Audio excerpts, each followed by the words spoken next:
Hi, I'm Michael Hartman. I'm Naomi Liu. And I'm Mike Rizzo. And this is OpsCast, a podcast for marketing ops pros and RevOps pros. Created by the Mo Pros, the #1 community for marketing operations professionals. Tune in to each episode as we chat with real professionals to help elevate you in your marketing operations career.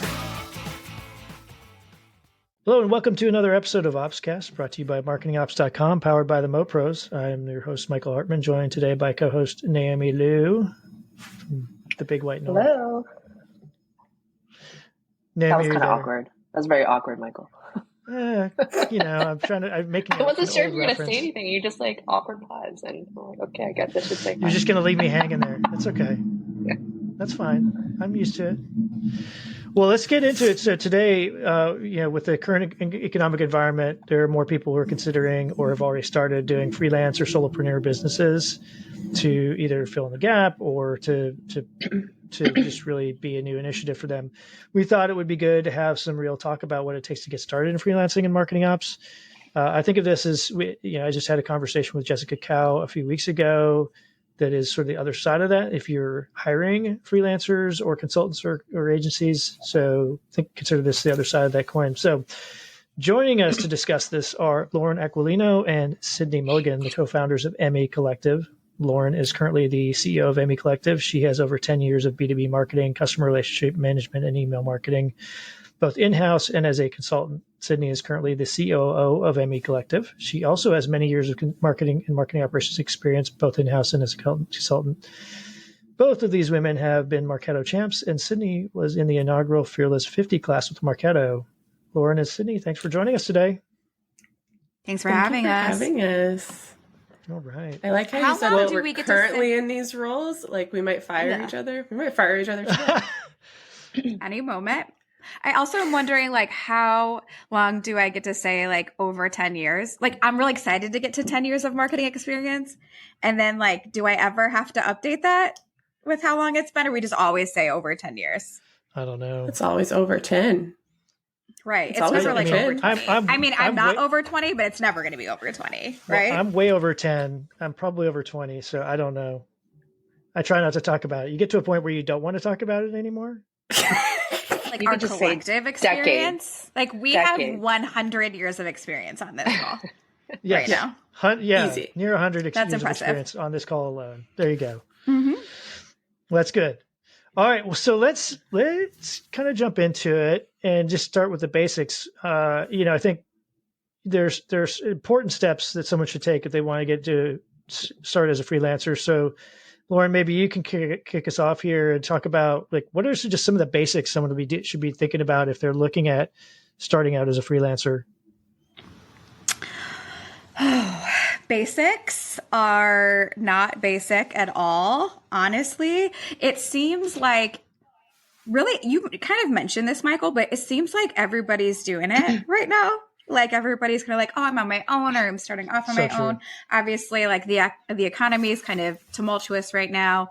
It is not that I don't think anybody can do it, because I certainly think anyone can do what they put their minds to. But I do think that setting the expectations of what it takes to be a freelancer is important, because you really are starting your own business. Like it's not just I'm going to be a consultant or I'm going to work on contract from time to time, but you've got to make sure that you're running your sales calls or your, meetings with your accountant, your taxes, whether you need to file for an LLC. And obviously, like all of the rules are different in Canada and America and Portugal or wherever it is that you live. So there's a lot to take into consideration as far as running a business, but I think, before you can even jump into that is thinking about, what do I really want out of my life right now? And is that something that, I can do and that aligns with my values? And, the reason I say that is because I don't, know how much we'll get into this today, but there is a big difference between freelance consulting or contracting or working in-house or at an in-house agency. And so I definitely would say that if you listener are looking into freelancing, I would, if you want to do it safely, try to moonlight outside of the position that you are kind of in right now, to see if you even like it before like quitting your job and moving to Costa Rica. Yeah, I would also say like moonlighting is a good way. I think before you start freelancing, it's really smart to build yourself a little pile of fuck you money, like a little nest egg. And moonlighting is a good way to do that if you can swing it and your employer allows it, or you know, whatever. But you never want to be in a situation where you are stuck with a shitty client and you have to keep working with them because you have to financially.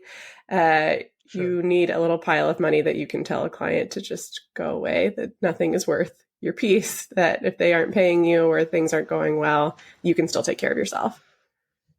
I think it's interesting that you bring up the, like, what is it you want from a lifestyle? Because I think a lot of people have a perception about, oh, freelancing means all this, you know, more control over what you do and you don't do, which is, there's elements of that, I suspect, but there are also economic factors that go into it as well. So what do you think of, what are some of the economics of being a freelancer that someone who wants to do this needs to understand? I know, Lauren, you maybe brought up a point, like, be on your sales calls, right? And that's one thing that I learned when I started looking at doing this, is that like the amount of time that you have to allocate to not just doing the work is pretty substantial.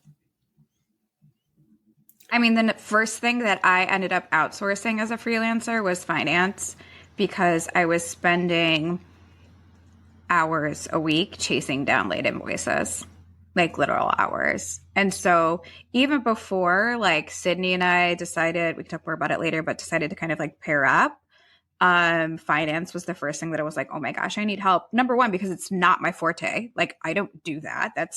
I'm not a finance consultant. I'm not a bookkeeper. But number two, like the amount of time it was taking was bananas. And then, like you said, like sales calls or like finance structure, what we're seeing so much is that freelancers are really not charging enough based on the amount of time it takes to run your business. It's not just the amount of hours you're spending with your clients. It's the whole thing that you need to get paid for. Yeah. And I will say that I've noticed a few people that I've talked to lately, I would say in the last like 6 to 12 months, that are starting out as freelancers. Almost all of them have accidentally taken on a really not ideal client situation as one of their first clients, because they didn't know any better and they didn't know how to advocate for themselves. But a bad client becomes a very expensive client for you. And when I say a bad client, I mean, it's not just like how the client treats you and your working relationship. It can also be how steady is the work that they give you. If you're in a relationship with a client where you are billing them at the end of the month for however many hours they used, and you're kind of on the hook for an unlimited amount of time, it might be 0, it might be 100. That's really, really hard for you to plan how and when you can take other freelance clients around that.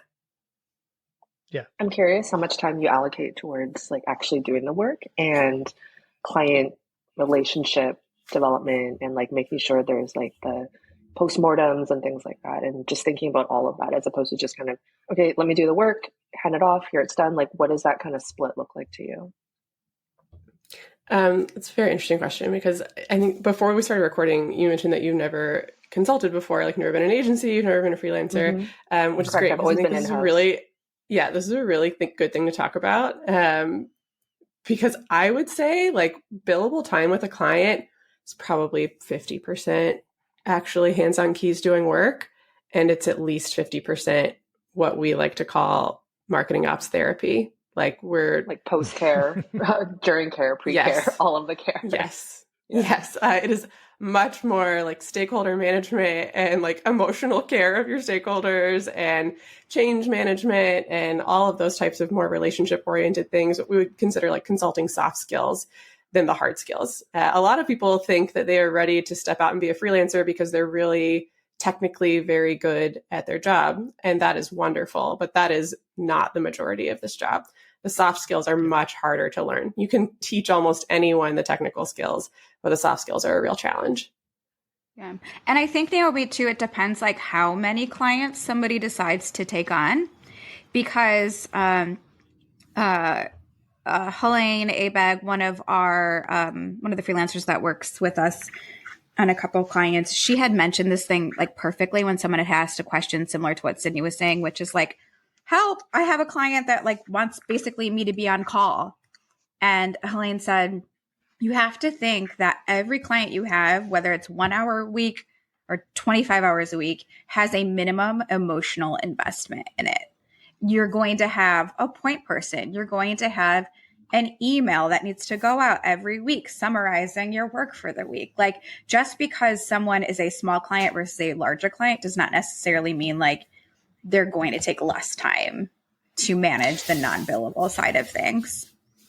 Yeah, I think it's like in the same vein of like how you always hear it's cheaper to retain a customer than to get a new one. It is much less resource intensive for you as a consultant to have fewer larger clients than it is to have a lot of really small clients. Like 25 billable hours a week is very different with one client you're billing 25 hours for versus 5 clients you're billing 5 hours a week for. That's way, way, way more work. So even like person to person, your bandwidth will change, like how many hours you will bill will change. It's not just this many hours a week, it's how many clients can you take on.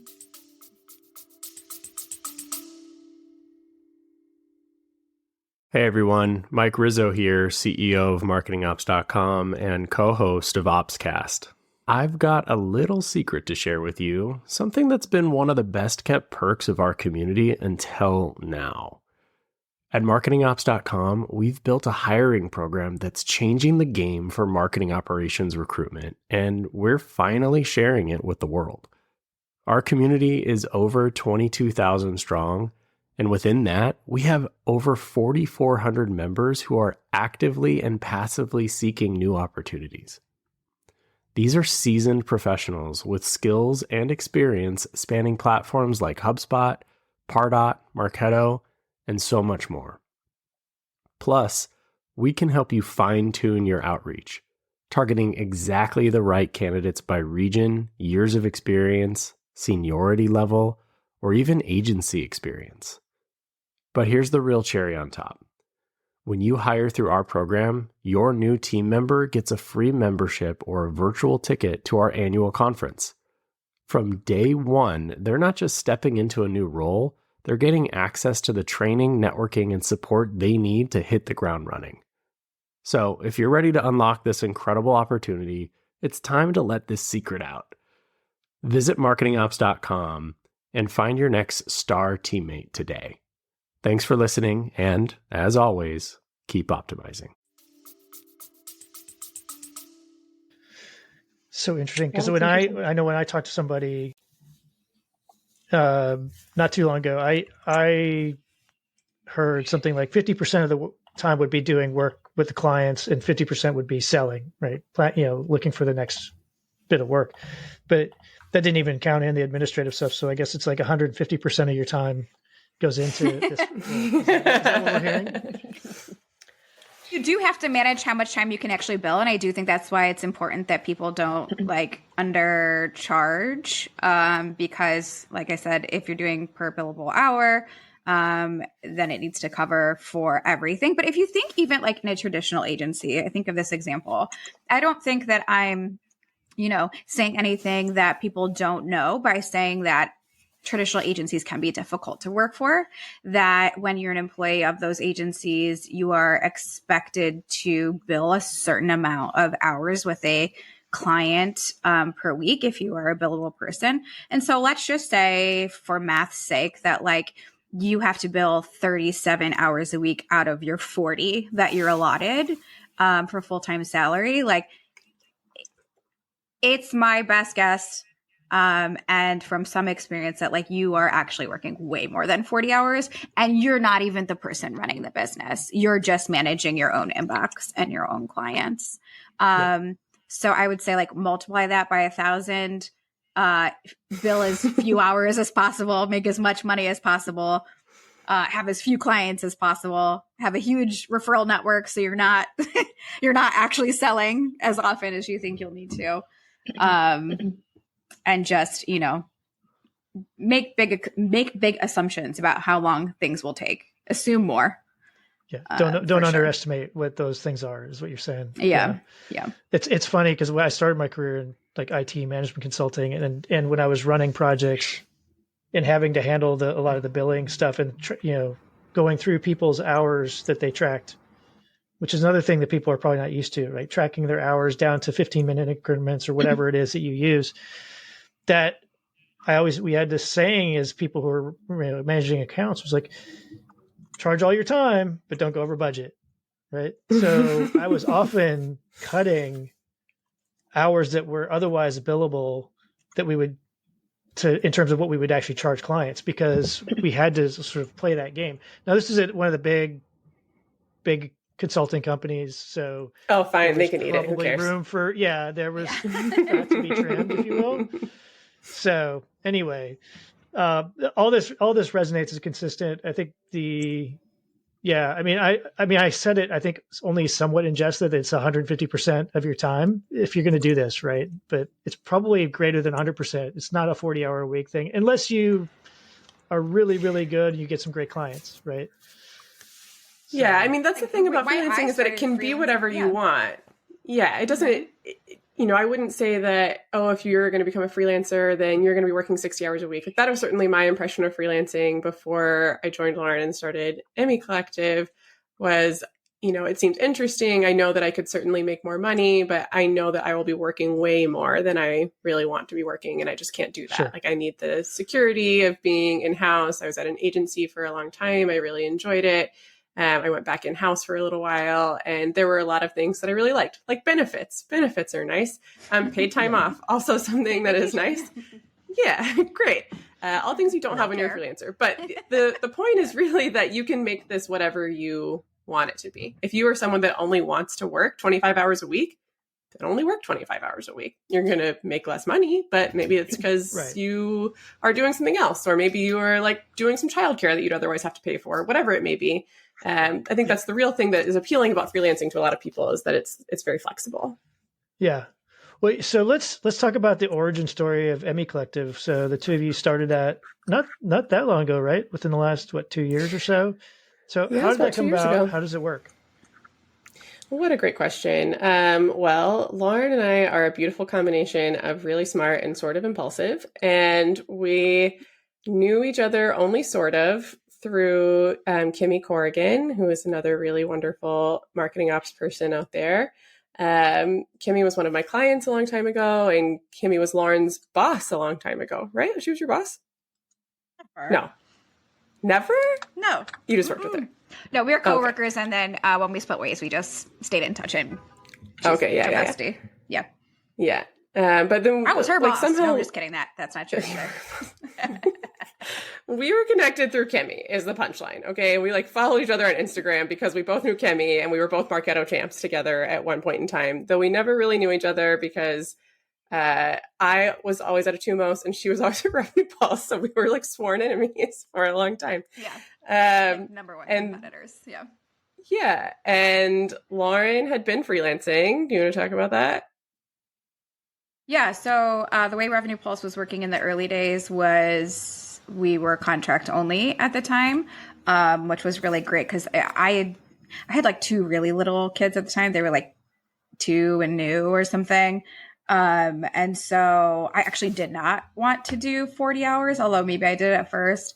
My goal was to work less, make the same amount of money, and spend more time with my kids. And so Revenue Pulse grew as they should. Congratulations to them. But eventually it turned out that their business model changed such that they started hiring primarily employees. And at the same time, COVID happened, and my kids were trying to log into computers at the age of 4 and do school, and doesn't really work. And so I became a homeschool consultant instead. So I left Revenue Pulse actually to homeschool my kids for a year. And during that time, I did have a friend who asked if I wanted to do a little bit of work, 5 hours a week, 10 hours a week of part-out consulting. I was like, sure, it could be good to like talk to adults again. So I started doing that. But pretty quickly they wanted more work. They wanted 20 hours a week. And that really was just not something that I was willing to do at the time. Like, given that I was teaching like 3 kids how to read. So I actually just like asked a friend who was in marketing if she wanted some of the work. And she was like, yeah, cool.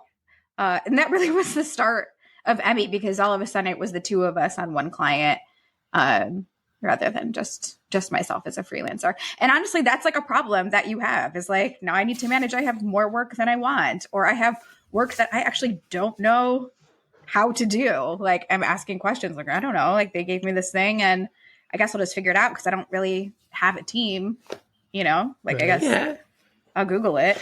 Yeah. Yeah. And at the same time, I was at Atumos for a while, and then I left and went back in-house. I just like wanted to take a break from consulting. I had another baby, and then while I was on maternity leave, I got laid off. And it was not ideal, but it was like a vintage 2022 layoff, like before all the layoffs were happening. I got laid off, which was laid nice. Off before it was cool. Yeah, there were like still lots of jobs, so that was good. And I started putting some feelers out there, and Lauren reached out to me and was like, "Oh, I have this idea," and I basically was like, "Go away, I can't do this." And she wouldn't go away. She wouldn't leave me alone. And we went on what we now call co-founder speed dating, where I said, if you actually want to do something together, then perhaps we should meet in person for the first time in our lives. I will come visit you in Ohio and bring my newborn with me. And she said, no, Ohio sucks. Let's go to Florida. So we went to Siesta Key. And Ohio does not suck, but it was like March, April, yeah, early May. Winter. Ohio does suck then. Yeah. Yeah.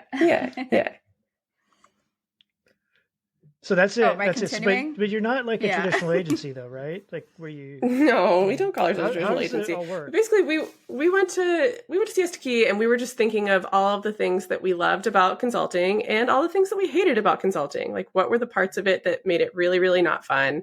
And we knew that with my network and Lauren's network combined, like we had some overlap, but honestly, not as much overlap as you would think.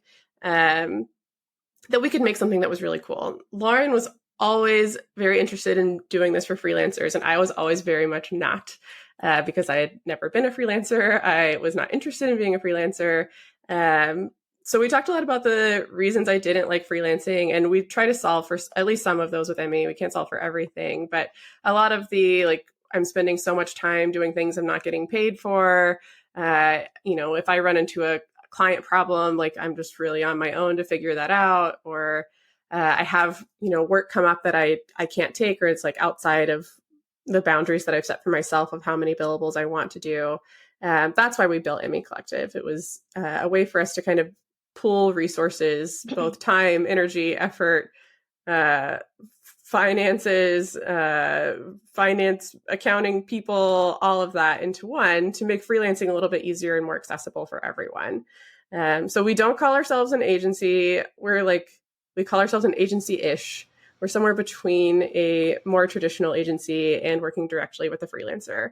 So all of our consultants are freelancers, but our client relationships are with EMMIE Collective as a group, which means that when work comes into us, we will assign one or more consultants to it, and functionally day to day, their relationship with the client is really no different than if it was work they were taking outside of EMMIE Collective.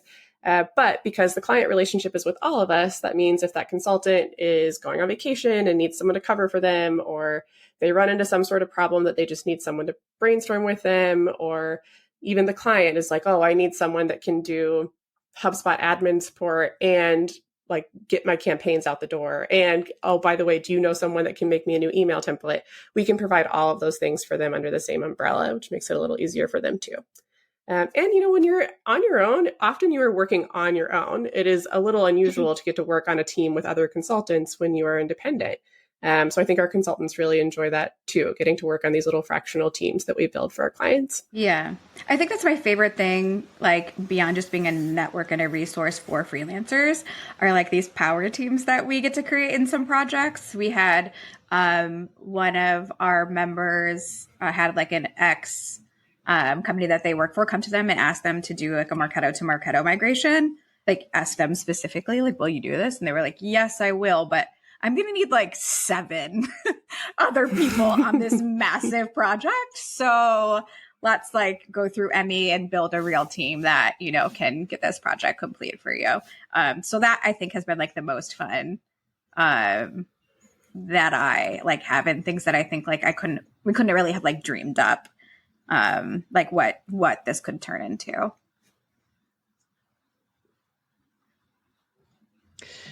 So, Naomi, I thought it looked like you might have a question there. Well, not so much a question, but just a comment from something that Cynthia said. She's like, well, you know, when you're working on a client problem, sometimes you're the only one, you know, there's no other resources to fall back on or to talk to. I'm like, well, one could argue you have an entire marketing ops Slack community that you could fall back on.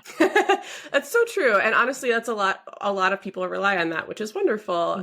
But you are really asking for people's free labor for something that you are going to turn around and get paid for, which you can do here and there for a long time, but it's tough to do habitually. Totally. And when I say that, I do mean things like, I often find that if I have a question or a problem that I'm dealing with, usually somebody else has had that already. So you can just search the community, see if it's there. Otherwise, if you post that question and there is a response, it's often not like, wow, this is this one situation that nobody has ever had.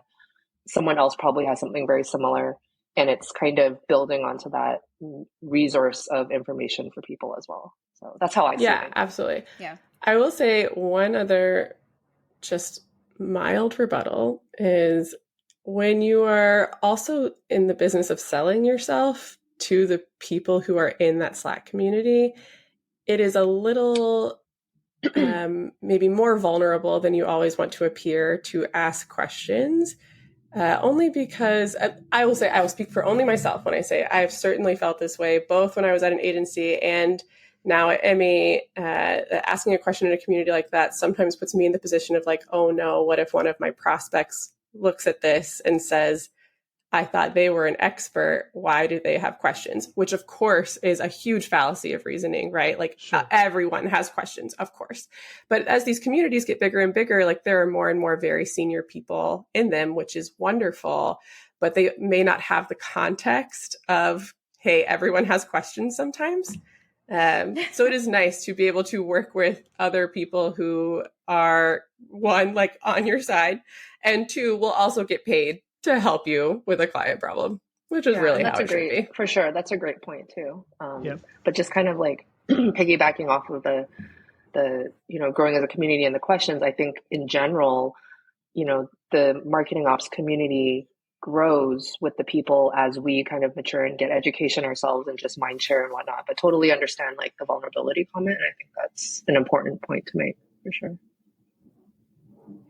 Yeah, I could see that. I mean, it's interesting that now I'm curious, Sydney, I'm going to put you on the spot a little bit. Have you experienced a time where that has happened, where somebody's called you out on that, like thought you were the expert kind of thing? And not that anyone has told me, but I don't know. I mean, I've certainly experienced closed lost opportunities before. Yeah. I mean, I can't remember a time where I was reading stuff in the Slack community and I'm like, shouldn't this person know it? Like, that just has never crossed my mind.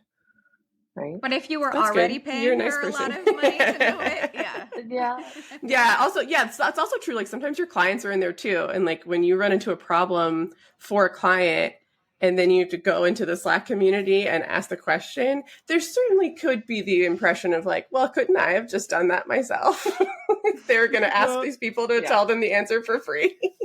My guess, though, is those things, though, even though they may have occurred somewhere else and it's not necessarily a quote new problem, it doesn't mean that that person has experienced that particular one. I mean, to me, I go back to, I think some of these communities really started with some of the vendors having really robust and active communities themselves. So Marketo had one, Eloqua had one. And I remember like there were always people going in there and asking questions, even some that seemed to be basic, or And then some people did get shamed. Like sometimes there would already be a thread about something, and people would Sure. call them out, like, "Hey, did you already do a search?" Right? But I mean, But how would you have felt if you logged into the Marketo community one day and you saw that your ProServe consultant posted the question that was the question you just asked them? Not ideal. Not ideal. But I think that the better way for consultants to use these types of communities, and I feel like we've talked about this before, is like answering questions for others is beneficial to really building your personal brand. So especially if you're a freelancer absolutely. and you're like, well, I need assistance and I know this person's name because they are always giving of their time and knowledge, you know, in the communities. That's the way that I see that, like consultants and freelancers who, you know, want to use community in a great, of course, number one, just to be a part of community, which we all want to do. But number two, to like promote yourself a little bit or build your network and your own personal brand. No, so Sydney, to answer your question, right? How would I have felt about that? I can't remember ever being in that position, so I don't know. And I didn't because they don't do that. Well, but I think about how I probably would act is first I would, if they didn't talk to me about it first, I probably would have then called them, hey, before you go do that, because if someone figures out who it is, and maybe there's proprietary stuff, whatever. But if I hadn't also thought about it, I'd probably want to learn, like, you know, tell me more about why you went there. Like, who would you go to in this community? I mean, maybe that's just me. Like, I would want to take a lesson from it, not necessarily, you know, beat them over the head with it. At least that's how I would like to think I would handle it. How would I really handle it? It probably all depends on how that person handled it too. You know, I think the real truth is that most clients would be just fine. They wouldn't care. Yeah. But I just experienced enough not great clients out there that I'm just always scared, you know? Yeah. Well, those are clients, people hiring freelancers and consultants who underestimate what their level of involvement needs to be, probably. Right. I think that's probably one of the lessons that came from the conversation that Jessica and I had. Is like, just hiring a freelancer doesn't mean your job is done. Right. There's still things that you have to do. And I mean, I don't know if I'm infamous for this, but if you talk to people who I've hired as consultants or freelancers, I tell them a lot of the times, like, part of your job is to hold me accountable. Right. When you need something from me and I'm not providing it, you get to call me out. Yeah. Because I know me. So, yeah, I mean, I think that is a great example of the like soft skills consulting stuff that is easy to underestimate the value and importance of when you're thinking about heading out on your own. Like, it's easy to kind of back yourself into a corner. Like, oh, well, no one's given me anything to do. Like, I don't know what I should be doing, so I'm just doing nothing. But that's not it, right? Like, you have to reach out. You have to do your own audit, figure out, like, find out what the problem is that needs to be solved, because there's always something. Sure. Yeah, absolutely. All right, so that's fascinating. I think it's an interesting model that I've not seen a lot of, definitely not in this space. I've heard of maybe one other in a very different one. But what is your take on the current state of the market? Like, I know we've got a lot of people who are either have moved into this kind of world or are considering it. You know, what are you finding is the appetite out there for hiring people like that? And are there specific niches that are stronger rather than weaker? I mean, you mentioned a lot of people with technical experience are doing this, but what about like strategy projects where someone's helping rethink an organization or something like that? Yeah.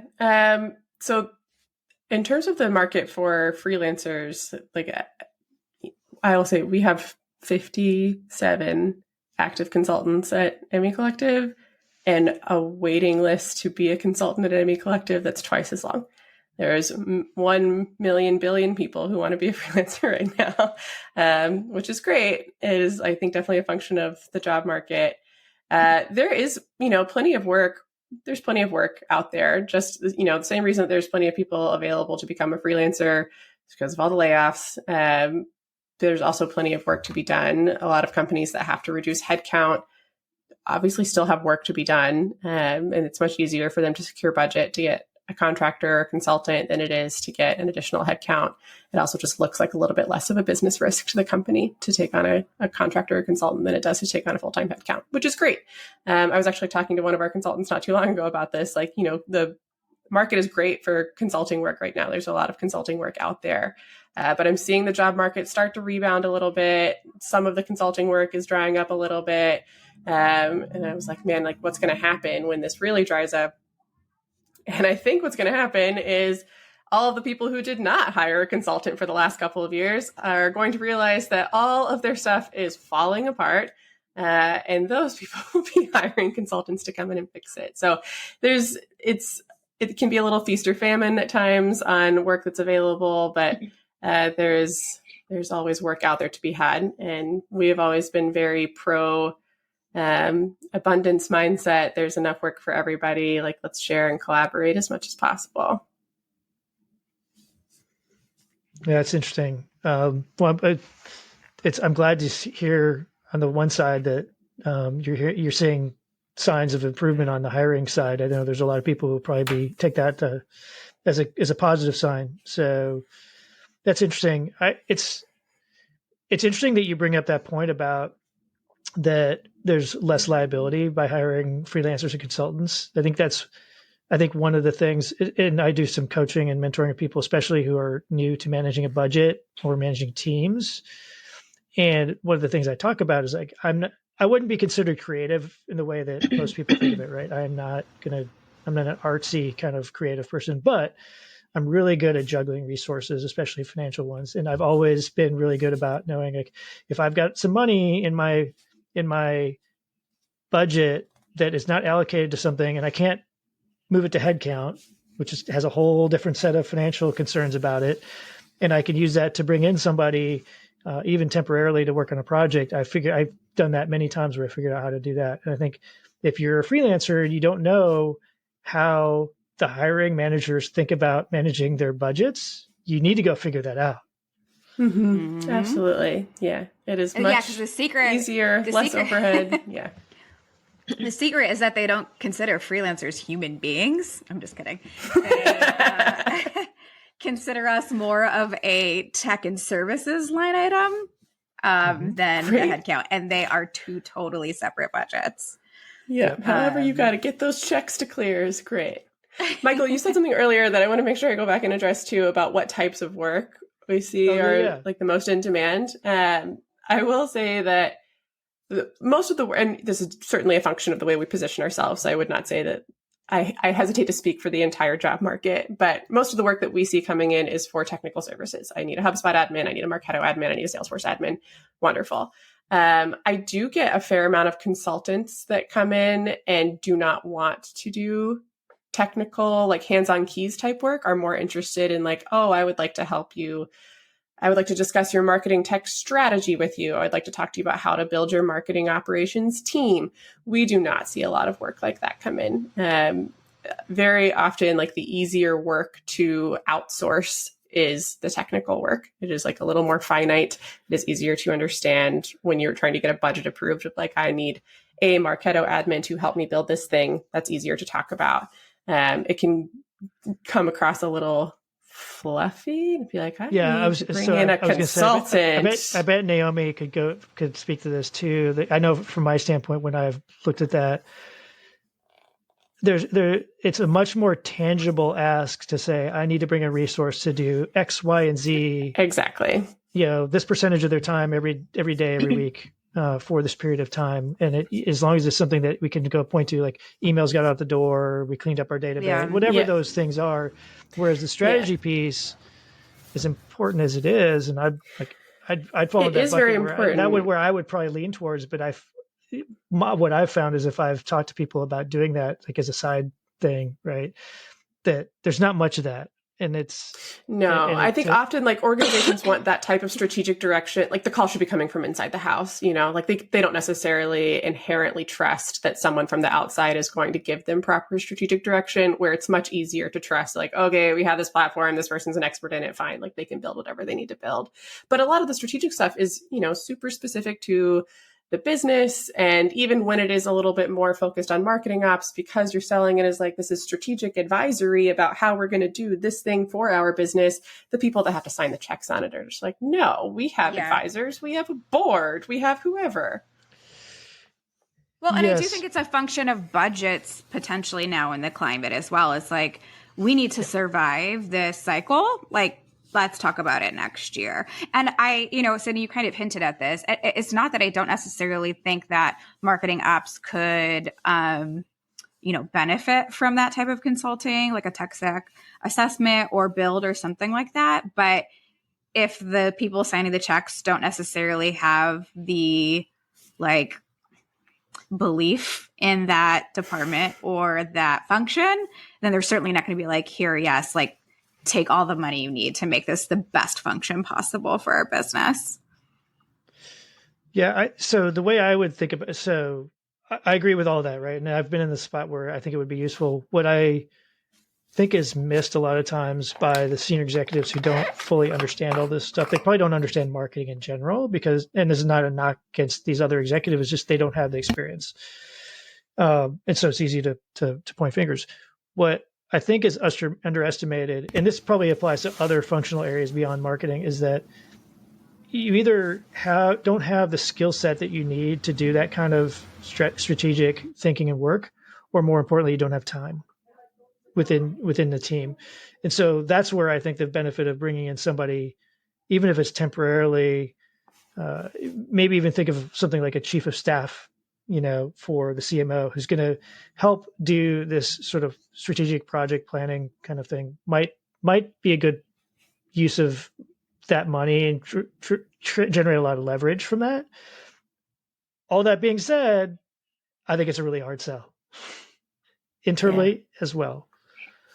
Yeah, I agree. It's hard.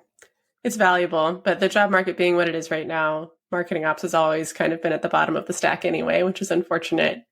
Most companies are just trying to get by with like one marketing ops headcount just to keep the ship afloat, or even zero marketing ops headcount and maybe this one consultant 10 hours a week can keep the ship afloat. It's tough right now. Yeah.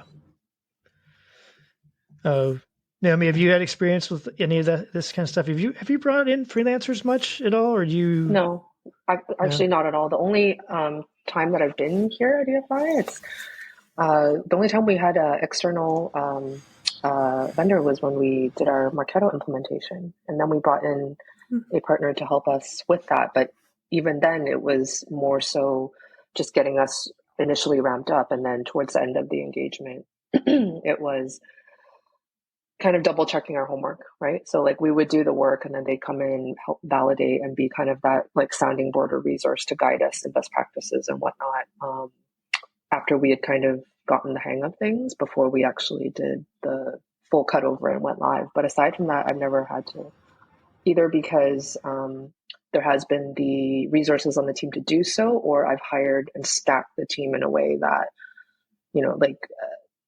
everyone on the team can do, there's like a 50% overlap, let's say, and then everyone on the team has their own specialty. So there's a web developer, email developer, graphic designer, data ops person, that kind of thing. So they would, I would never have to go outsource any of that. But more resources are always great. That's not to say that I oh my gosh, won't do yes, that totally. I mean, Sydney and I always say about headcount specifically, like even if it's to our detriment, if a client gets headcount, we're like, you should take the headcount. You should always take the headcount. Never say no to headcount. And there have been instances where, there have been situations where not necessarily, I've had to make cases, not necessarily for people, but maybe for certain, I call them like micro tools because it's a small plugin or something that I only need for a certain period of time, or it's just something that has like a limited shelf life. And I find that if you can prove to shift budget a little bit, like, I'm going to reduce the number of seats in this because it's not being properly utilized as much as something else. And then we can take this 10K and put it towards this. Like that sometimes can help too, because then it's just a lateral. There's no like impact to budget. You're just kind of shifting funds around. And that can possibly be a strategy for bringing in like freelance or consultants as well. If there is the additional need to flex throughout the the fiscal year. Yeah, I've also definitely done that for clients before too. Like come in and been like, why are you paying for this? You need to cancel this contract. Let's talk about how to get your Marketo database down because this is a bunch of garbage. Let me fight with support for you. Let me tell you why you don't need to buy a third webinar platform. There's inherent value even in like actual budget savings and having an expert around to advise you that way, whether it's someone that's in-house or it's a consultant. Completely, yeah. Agree. So I want to shift gears a little bit, and I think we've hinted at this sort of two things that I don't know if they necessarily go together, but for some reason they're coming together in my head right now. But one is the difference between sort of moonlighting, doing something on the side, versus sort of going all in on freelancing. I'd like to get your perspectives on how would you advise people to be thinking about when to make that transition if they're thinking about it? And if there's any particular things about moonlighting, like I know one person who does moonlighting who I think is undercharging, but is totally happy with like the work that she's getting and is usually busy as much as she wants to be. But the other is, and I can't remember who mentioned it, right? But like building that personal brand. Are there any tips you've got for if you're going to be doing this? Like, how do you start establishing yourself, whether it's in communities or online or whatever? I would say, first of all, you should work on establishing your personal brand well before you quit your full-time job. It will take a long time, a lot of investment into building your personal brand before you see any return on clients coming in from that. So yes, like being active on LinkedIn, even though LinkedIn is really annoying sometimes, it's important. Being active in the Slack communities is really important. And again, it's not about like, hello, I'm Sydney, please come buy my services. It's about demonstrating your value as an expert by answering people's questions, by being an active part of the group. When you're doing this really well, you never need to say, hello, I'm Sydney, please come buy my services. They know you're smart and they know how to find you. But yes, the personal brand, you need to start well before you quit your full-time job. And, moonlighting is kind of an optional step in this. It is nice. It's a little bit of like a risk mitigation to start moonlighting. Not everyone can, not everyone's life supports doing any extra work outside of their full-time job. Not everyone's employer is cool with them moonlighting. It totally depends. But if you can, then moonlighting is great. Do it for a few months, save up some money, determine what that threshold is of like, okay, I just need to get one more client or two more clients, and then I'll feel good about quitting my full-time job. That's the way many people start. Yeah. Yeah. One thing that, I was going to name a name, but I'm not going to, because I don't know if they'd want me to share. Yeah, don't do that. But one thing that early in my freelancing life that was shared with me was, not so much like by client or by hour or even by work, but start to manage your time by the amount of money that you're making and the amount of money that you need to make or that you want to make in order to maintain the lifestyle that you want to maintain. Otherwise, if you don't really have like a focus on that, it can easily get out of hand with boundaries. If you feel like, oh, you need one more client, but it's way more or way less than you want to be taking.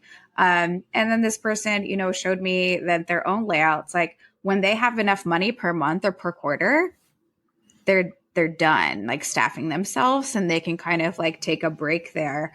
And I thought that was really just empowering to be like, all right, I have enough, because I think the tendency for a freelancer is to think like that Sydney already mentioned that there's, highs and lows, feast or famine, but that it's always going to be famine. Like you're never going to have enough, or you're never going to feel secure in the amount of work that you have. And I'm sure it happens, but like I haven't seen it in the 7 years that I've been freelancing, that I haven't been able to get myself to, the income that I've wanted based on my own work that I've been doing. That's good. That's a good point to like know what you really want out of it. I think that's probably something not everybody's thought about. All right, one more question, I think, and then we're going to probably have to wrap it up here. But you mentioned the importance of soft skills multiple times through this. What are some of the most important soft skills you think people should be preparing for, especially if it's something that they might not have ever thought about? The story I always like to tell, you should be funny. That's a requirement if you want to work with us. You have to be funny. I'm just kidding.